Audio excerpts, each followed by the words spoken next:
Nama saya Nanda Aji Pratama Mente dengan NIM C1C0181024. Perkenalkan, nama saya Andi Hakim Nuridaya, NIM C1C019015. Perkenalkan, nama saya Ahmad Lukman Hakim dengan NIM C1C019043. Perkenalkan, nama saya Pratika Sari, NIM C1C01960. Aku Lutfi Jibardana, NIM C1C01997.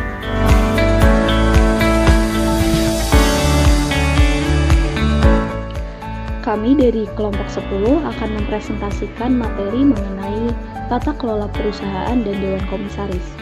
Pada presentasi kali ini, kami akan menyampaikan kasus mengenai tata kelola perusahaan yang diterapkan di Bank Mandiri.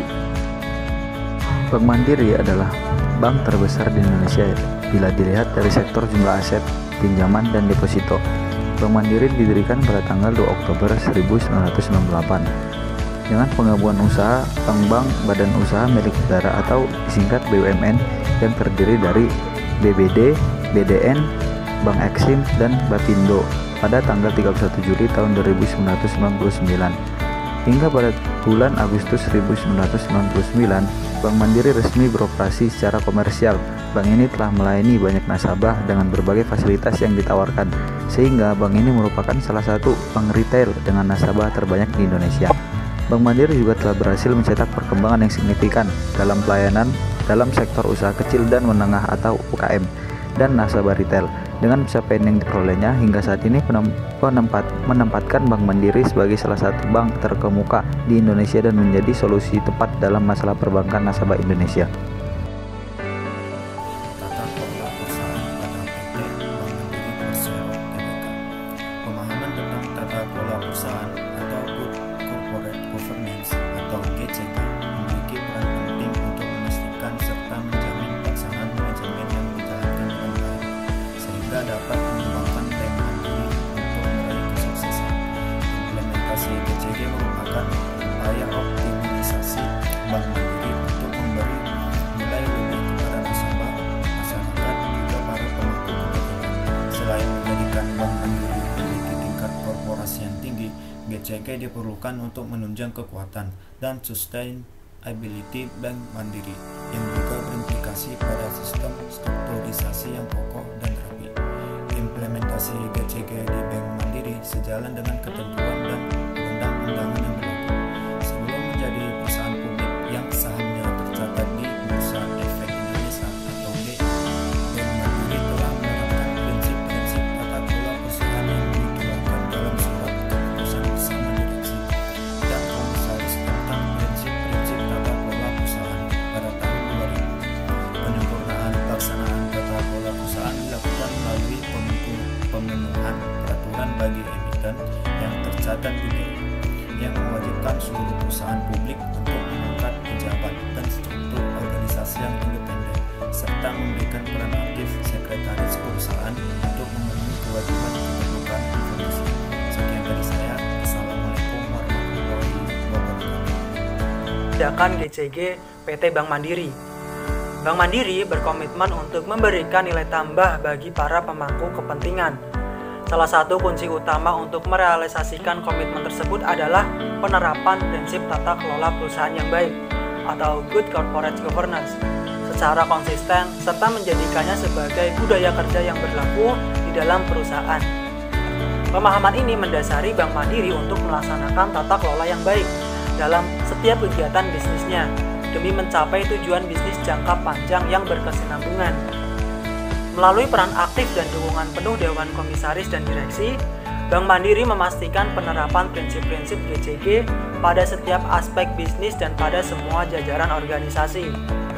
Dalam menyusun kebijakan tata kelola perusahaan, Bank Mandiri sebagai perusahaan BUMN perbankan yang berbentuk perseroan terbatas merupakan perusahaan yang highly regulated, sehingga wajib mengadopsi berbagai ketentuan eksternal, antara lain di bidang perbankan, perseroan terbatas, BUMN, peraturan OJK, serta pedoman GCG. Bank Mandiri telah melaksanakan langkah GCG guna mengakomodir seluruh ketentuan yang berlaku. Antara lain, yang pertama, ada struktur organisasi yang dibentuk direksi sesuai dan tepat dengan perseroan. Yang kedua, direksi melakukan perumusan yang tepat dalam menempatkan tugas dan tanggung jawab manajemen sesuai kualifikasinya. Yang ketiga, direksi telah merumuskan rencana jangka panjang perusahaan, antara lain evaluasi terhadap RJPP tahun sebelumnya, asumsi dan analisis dalam penerapan RJPP tahun ini, target kebijakan, strategi, dan program kinerja dari RJPP tersebut. Yang keempat, direksi telah menjalankan fungsi dan tugasnya dalam mengimplementasikan program pengembangan dengan mengikuti pelatihan yang relevan. Yang kelima, melaksanakan rapat direksi. Nah, selain itu, Bank Mandiri juga menerapkan asas-asas dalam tata kelola perusahaan. Asas GCG diterapkan pada setiap aspek bisnis dan di semua jajaran Bank Mandiri yang terdiri dari transparansi, akuntabilitas, responsibilitas, independensi, serta kewajaran dan kesetaraan. Asas ini dapat mencapai kesinambungan usaha Bank Mandiri dengan memperhatikan pemangku kepentingan. Perkenalkan, nama saya Praptika Sari, NIM C1C019060. Di sini saya akan menjelaskan mengenai roadmap penerapan dan internalisasi tata kelola perusahaan pada Bank Mandiri. Yang pertama di tahun 1998 atau di awal merger. Jadi kesadaran untuk mengimplementasikan GCG didorong adanya krisis perbankan akibat praktek bad governance yang menyeluruh di industri perbankan. Hal ini menyebabkan banyak bank yang harus di bailout dan kemudian direksi dan Dewan Komisaris Perbankan harus menandatangani kontrak manajemen dengan Bank Dunia yang di dalamnya mencantumkan kewajibannya untuk menerapkan GCG. Selanjutnya, yang kedua di tahun 2000 sampai 2001 yaitu peletakan dasar-dasar GCG, yaitu Governance Commitment, Structure, and Mechanism.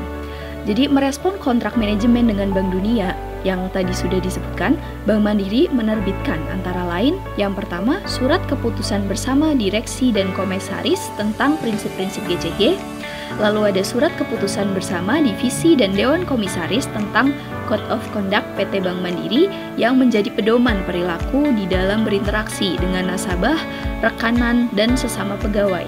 Lalu yang ketiga ada keputusan direksi tentang kebijakan kepatuhan atau compliance policy yang mewajibkan seluruh jajaran PT Bank Mandiri untuk bertanggung jawab penuh secara individu di dalam melakukan kegiatan operasional bank di bidangnya masing-masing. Selanjutnya di tahun 2003 ada initial public offering. Di dalam initial public offering ini dilakukan penyempurnaan terhadap implementasi GCG di Bank Mandiri. Hal ini dilakukan dengan pembentukan komite-komite di level Dewan Komisaris. Lalu ada pembentukan sekretaris perusahaan, pelaksanaan rapat umum pemegang saham sesuai peraturan perundang-undangan yang berlaku bagi perusahaan publik, dan Bank Mandiri melaksanakan keterbukaan informasi, menyusun laporan tahunan yang tepat waktu, memadai, jelas, dan akurat, lalu menghormati dan memperhatikan kepentingan pemegang saham minoritas. Dan di tahun ini Bank Mandiri pertama kali mengikuti penilaian implementasi GCG oleh lembaga independen, yaitu The Indonesian Institute of Corporate Governance dan Komite Nasional Kebijakan Corporate Governance mengeluarkan pedoman GCG untuk Bank Mandiri.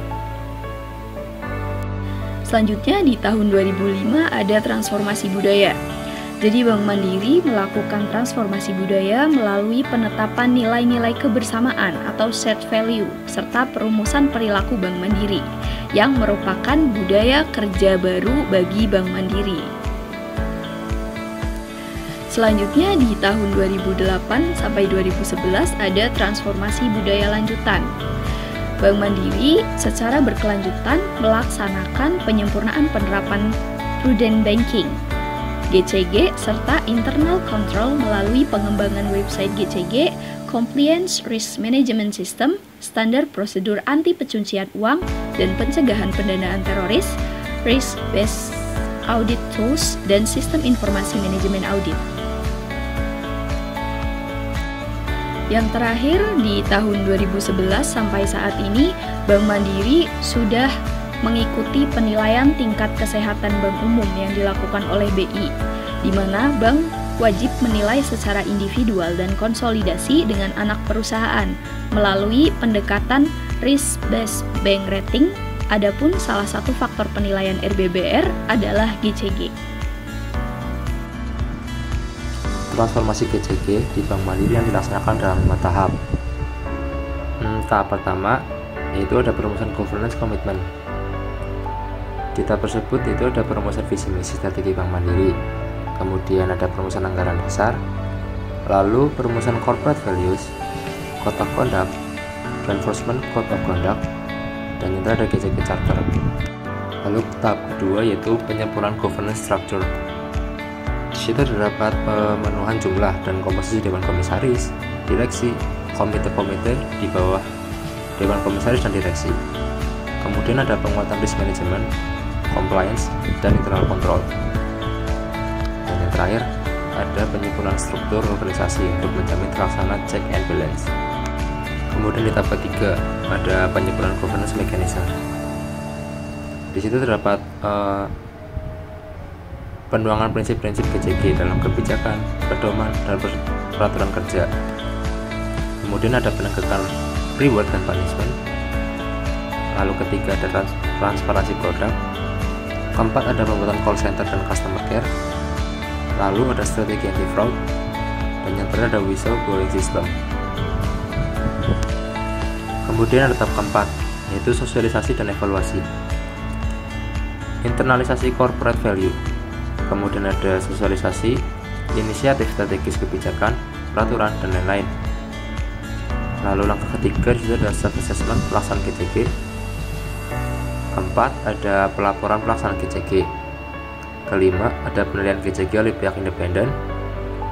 Dan yang terakhir ada performance and recognition. Dan tahap terakhir atau tahap kelima yaitu ada walking the talk. Di situ terdapat implementasi prinsip GCG yang dilaksanakan dalam setiap aspek kegiatan operasional bank. Lalu kedua ada change agent. Lalu ada service excellence. Kemudian ada penegakan etika di setiap level organisasi melalui e-procurement. Lalu ada fakta integritas. Dan ketiga ada kerahasiaan. Lalu di tahap kelima, poin kelima yaitu ada Bank Mandiri menerbitkan Video Gift Disclosure Statement sebagai implementasi larangan penerimaan gratifikasi seluruh jajaran Bank Mandiri. Dan kemudian yang terakhir yaitu Bank Mandiri mendorong terciptanya budaya anti korupsi dengan mengikuti kegiatan pekan anti korupsi yang diselenggarakan oleh KPK di tahun 2013. Sekian dari kelompok kami. Atas segala kekurangannya kami mohon maaf. Terima kasih.